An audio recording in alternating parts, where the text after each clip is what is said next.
Je souffre de nyctophobie. Ainsi j'ai peur de l'obscurité à cause d'un traumatisme d'enfance. Donc d'un côté de la pièce, j'ai des guirlandes de Noël blanches dont l'intensité est un peu réduite pour m'éclairer. Heureusement, ça ne dérange pas mon fiancé. Il y a 2 jours, je me suis réveillée au milieu de la nuit et je suis allée aux toilettes. Je n'arrivais pas à me rendormir, j'ai beaucoup d'insomnie. J'étais allongée dans le lit et je m'ennuyais. Je ne faisais que regarder le plafond en attendant d'être à nouveau fatiguée. Tout à coup, c'est comme si tous mes sens criaient danger. J'ai eu la chair de poule partout et j'ai été submergée par la peur. Je ne peux pas décrire exactement ce que j'ai ressenti, mais si vous avez déjà été mis dans une situation dangereuse, vous pouvez peut-être le comprendre. Quoi qu'il en soit, c'est là que les choses deviennent bizarres et confuses. Il y avait là une silhouette dans l'embrasure de la porte, mais je ne la voyais pas clairement. C'est très difficile à expliquer. Mes sens me disaient « Hé, il y a quelque chose là ».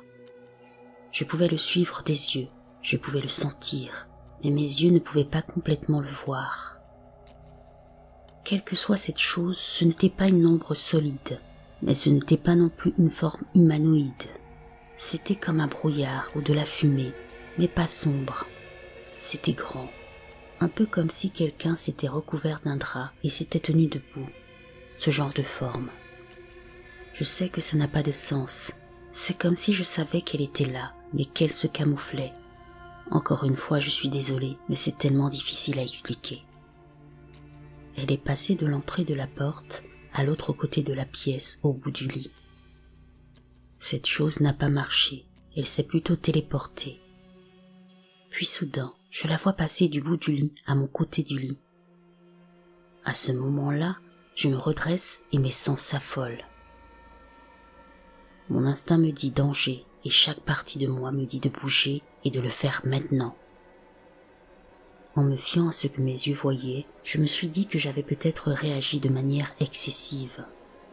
Mais quelques secondes plus tard, il s'est lancé vers moi, et la meilleure façon de le décrire est qu'il m'a sauté dessus. Je ne pouvais pas crier, j'ai essayé. J'ai été repoussée sur le lit et j'ai ressenti un mélange d'électricité statique et de choc électrique sur tout mon corps, comme si vous vous teniez à une clôture électrique pour bétail pendant quelques secondes. J'ai réussi à lancer mon bras en direction de mon fiancé et à l'attraper par la poitrine en m'accrochant à lui pour survivre. Il s'est levé en sursaut, absolument confus et à moitié endormi. Il me voit effrayé et les choses s'estompent. Je lui ai expliqué ce qui s'était passé et il m'a serré dans ses bras jusqu'à ce que je puisse m'endormir. Le lendemain, il m'est arrivé la même chose. Mais cette fois, j'ai essayé de me concentrer sur ce qui se passait avec mes yeux, parce qu'une fois que ce sentiment m'a envahi, je sais qu'il arrive et que je ne peux rien y faire. Cette fois-ci, je me suis concentrée et l'entité, ou je ne sais quoi, s'est dirigée vers le coin supérieur gauche de la chambre. Il était plus sombre cette fois-ci. Il a assombri ce coin de la pièce, du plafond, qui n'est pas très loin de l'extrémité de mon côté du lit. Je me suis redressée, prête à agir, mais la créature m'a de nouveau sauté dessus. J'ai réussi à attraper mon fiancé qui était déjà réveillé. Je lui ai encore fait une peur bleue, mais il n'a rien vu et j'étais alerte et réveillée, mais je ne parlais pas et la sensation électrique bizarre dans mon corps a duré un moment avant de s'estomper cette fois-ci. La chose ne s'est pas déplacée comme la nuit précédente. C'était essentiellement au niveau de la porte, du coin du plafond, puis bam, directement sur moi. Ça s'est passé très rapidement, alors que la nuit précédente, c'était comme si cette chose essayait de comprendre ce qu'elle devait faire ou qu'elle observait avant de m'attaquer. Je ne sais pas trop. La nuit dernière, j'ai utilisé de la sauge avant de me coucher parce que j'étais inquiète. Mais ça n'a pas aidé. J'essaie de me protéger au moins une fois par semaine. J'ai eu quelques expériences paranormales. Oui, je crois aux fantômes et à tout ce qui s'ensuit. Quelques personnes m'ont dit qu'en raison des choses qui se sont produites et continuent de se produire, il y a une chance que je sois possédée, ou au moins que j'ai quelque chose de maléfique attaché à moi, ce qui ne me surprendrait pas du tout. Je fais aussi des cauchemars toutes les nuits, et c'est comme ça depuis des années. Mais cette entité, quelle qu'elle soit, est effrayante comme l'enfer. Je n'ai aucune idée de ce qu'il faut faire, et j'ai un peu peur d'aller me coucher ce soir. Voici une mise à jour sur les 2 dernières nuits concernant la chose qui me harcèle et qui m'a déjà attaqué. Après réflexion, j'ai décidé de changer certaines choses dans notre chambre et j'ai eu quelques idées. J'ai décidé de porter mon collier d'améthyste. J'ai également placé quelques pierres de sang dans notre chambre et une sous mon oreiller. J'ai enfumé toute la chambre et la maison. Pour être honnête, c'était un vrai bordel enfumé. J'espérais juste que ça m'aiderait. En général, notre chien dort dans le salon la nuit. Il a un grand lit en mousse moelleux et ses propres couvertures, et parfois, je m'inquiète s'il a trop froid dans le salon. De plus, il adore les lits. Alors à certains moments, nous le laissons dormir avec nous. Mon fiancé est un homme assez grand, donc il est un peu à l'étroit lorsque notre chien est là. Après que ma peur ait pris le dessus, j'ai voulu que mon chien dorme près de moi cette fois-là. C'est vrai que nous étions un peu serrés, mais sa présence me rassurait. Nous l'avons laissé monter et il s'est endormi entre nous. Un peu plus tard, je me suis réveillée avec un mauvais pressentiment et je sentais que quelque chose m'observait, mais je n'ai pas eu la même expérience que les fois précédentes. Je savais que c'était là, mais ça ne bougeait pas et ne me sautait pas dessus. Alors j'ai essayé de l'ignorer du mieux que je pouvais. Puis à un moment donné, j'ai fini par me rendormir. Venons maintenant à ce qui s'est passé la nuit dernière. Je me suis dit que comme il n'y avait rien eu d'extraordinaire lorsque mon chien était avec nous, c'est peut-être que cette chose n'aime pas ou a peur de ce dernier. Je n'en ai aucune idée, mais ça m'a poussé à réessayer. Nous avons donc décidé que notre chien dormirait avec nous une fois de plus, même si on se sentait à l'étroit lorsqu'il était là. Plus tard, je me suis réveillée au milieu de la nuit. Je n'ai pas tardé à ressentir ce que j'avais déjà ressenti les nuits précédentes. La peur totale, l'envie de courir, la chair de poule. Notre chien se trouve donc entre nous, et là, il se réveille lui aussi, il s'assoit, et il y a de nouveau cette forme brumeuse, invisible ou non invisible. Cette fois-ci, elle ne se contente pas de bouger, elle fait le tour du lit. C'est toujours une sorte de téléportation, et non un mouvement régulier. Mon chien l'observe. Je suis contente qu'il l'ait vue, parce que ça veut dire que je ne suis pas folle, et en même temps, j'ai très peur, parce que je dois accepter le fait que cette chose soit réelle. Celle-ci se déplace sur le lit et commence à venir de mon côté petit à petit. J'ai mis la couverture sur ma tête en pensant que ça allait peut-être disparaître. Je suis couchée sur le côté, face au mur, et mon chien est derrière moi, entre moi et mon fiancé, qui d'ailleurs dort à point fermé.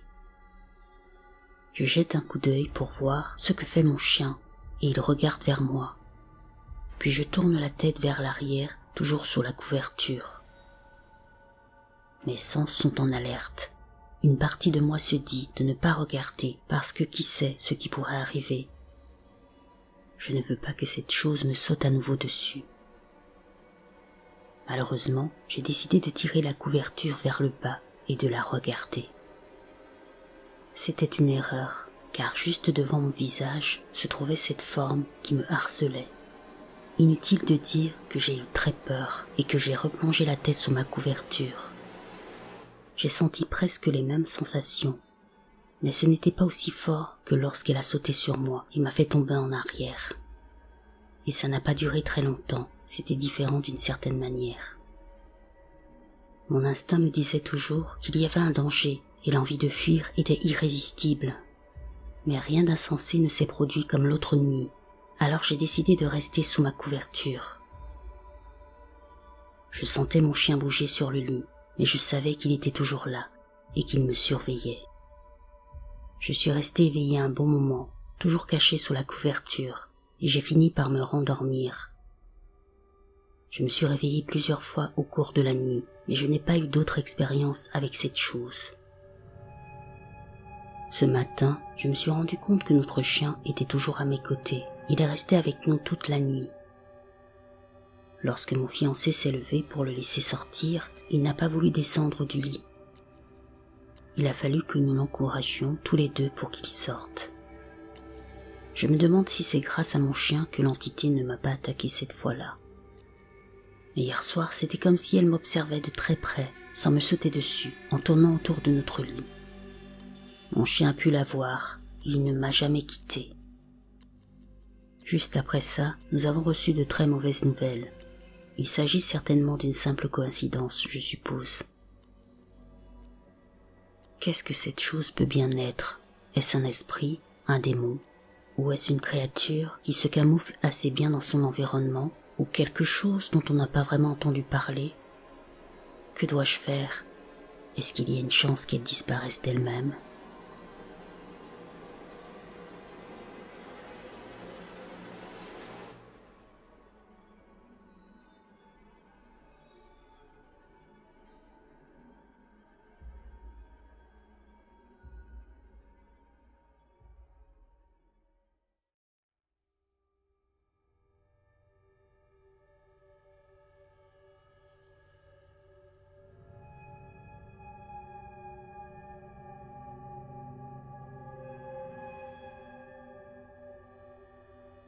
J'ai eu plusieurs expériences paranormales au fil du temps, mais celle-ci est la plus terrifiante pour moi, car je ne sais toujours pas ce que j'ai vu. C'était en 2014, j'avais 14 ans, et je passais la plupart de mon temps au parc. C'était compliqué pour moi à l'époque, et je détestais être à la maison, alors je passais toute la journée et toute la nuit au parc à dessiner. Je vis dans une petite ville balnéaire du nord-ouest du Pacifique. Et sur le côté du parc, il y avait un sentier qui menait à la baie où j'aimais m'asseoir et dessiner ou simplement regarder la marée monter à partir d'un gros rocher. Le parc lui-même était très grand et entouré d'arbres, avec un terrain de baseball à l'avant. Il y avait un lampadaire au bout de la route. D'un côté, une route qui menait à quelques maisons derrière le parc, et beaucoup de sentiers que l'on pouvait emprunter qui menaient soit à la propriété de quelqu'un, soit au parc. Là-bas se trouvait un grand espace couvert divisé en deux par un mur, avec des tables de pique-nique des deux côtés et un comptoir avec un évier, ainsi que des toilettes à l'arrière du bâtiment. Il y avait aussi une sorte de couloir qui partait de l'arrière où l'on ne pouvait pas voir quelqu'un arriver avant qu'il ne soit dans l'aire de pique-nique avant. Quelques semaines avant l'incident, j'étais assise sur une balançoire, griffonnant dans un carnet avec mes écouteurs, lorsqu'un homme est arrivé. Il ressemblait à un sans-abri, ses vêtements et son visage étaient sales, il avait les cheveux longs et une barbe bissurte. J'avais déjà rencontré des gens bizarres dans le parc, et je les ignorais.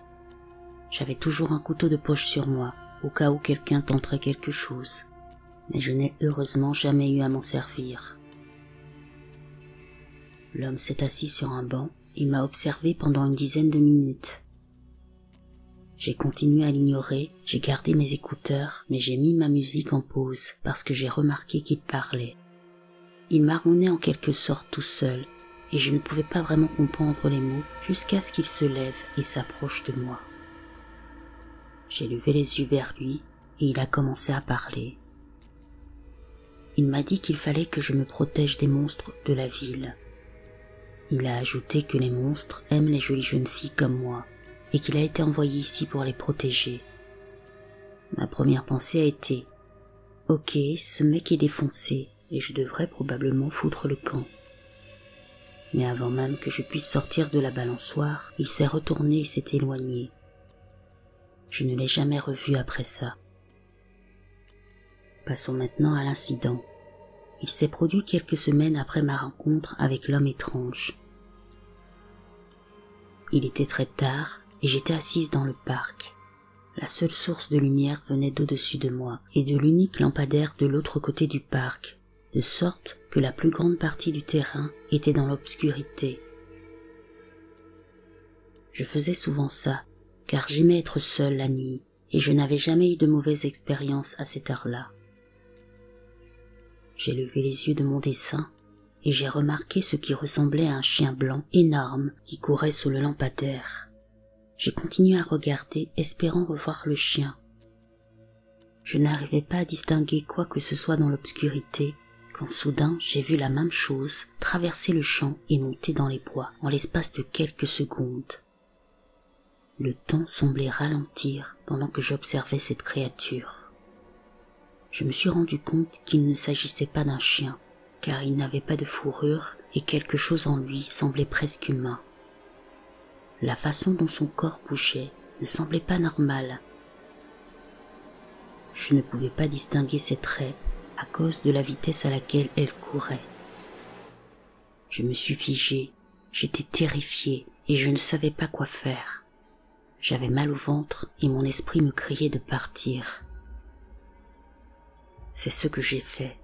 J'ai pris mon sac, j'ai glissé mon carnet de croquis et j'ai couru aussi vite que j'ai pu en regardant constamment derrière moi pour voir si la créature me suivait.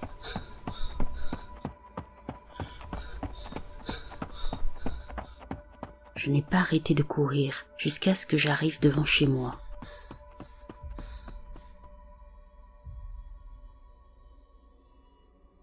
Après cet incident, je ne suis pas allé au parc pendant un certain temps. Et quand j'y suis retourné, je suis toujours parti bien avant le coucher du soleil. Mon frère et moi avons quelques théories sur cette créature. Nous en avons parlé il y a quelque temps, et il a mentionné que peut-être que celle-ci m'observait. L'endroit dans les bois où elle a disparu avait un sentier qui sortait derrière le parc, et l'arrière du bâtiment était juste à quelques pas de la sortie. Il pense que la créature m'a repéré et qu'elle voulait peut-être m'attaquer. Je n'avais jamais pensé à ça et ça m'angoissait. J'ai toujours cru qu'elle ne m'avait même pas vu. Quant à l'homme bizarre, mon frère pense qu'il avait peut-être été envoyé pour me protéger et qu'il voulait m'avertir. Nous ne sommes pas religieux, donc je ne dirais pas qu'il a été envoyé par Dieu ou quoi que ce soit d'autre. Mais c'est vraiment étrange, même si ce n'est qu'une coïncidence. En tout cas, j'aimerais vraiment savoir ce que j'ai vu cette nuit-là.